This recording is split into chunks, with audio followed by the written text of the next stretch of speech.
So some good observations made. Obviously get quite a high ball flight, so you've got a lot of dynamic lofts. And we've got the shaft leaning kind of back here when you start. It looked to me like you got a little bit more pressure down on your right foot. We checked that out and it was fairly evenly distributed.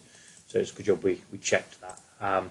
We did, however, put a little bit more pressure into your lead foot. So this is 70% pressure in your lead foot when you start. Okay, so we did put a little bit more in, and we obviously lean the shaft forward much more there.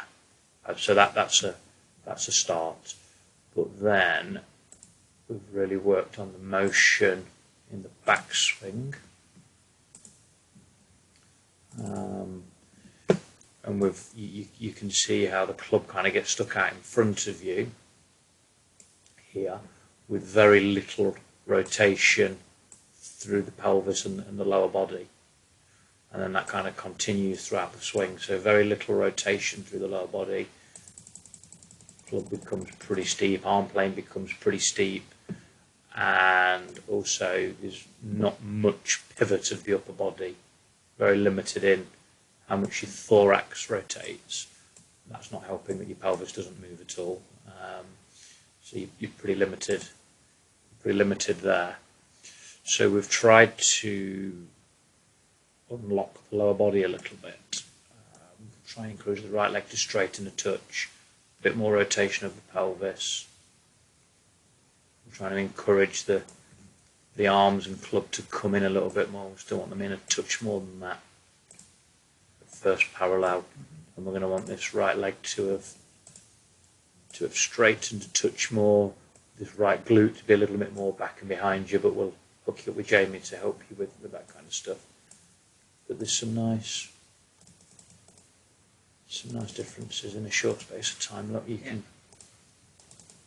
see we've shallowed that out a little bit, but I'd love to have a little bit more kind of turn through here and here to just deepen up the arm swing a little bit.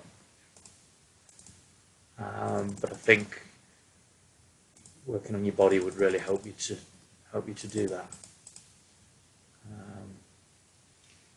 You obviously get a little bit steep here, and then we kind of showed you how you get back and behind the ball quite a bit. Actually, we captured your pressure on that.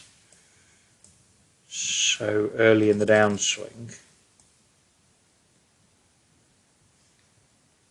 you get a lot of pressure into your lead foot, 76%, but because of the geometry of the club on the downswing, because the clubs get steep, watch how you back the pressure up a lot through the impact.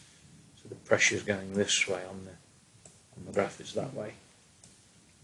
You go from 76 all the way to 66 in the back foot, contributing to high ball flight, loss of club face control.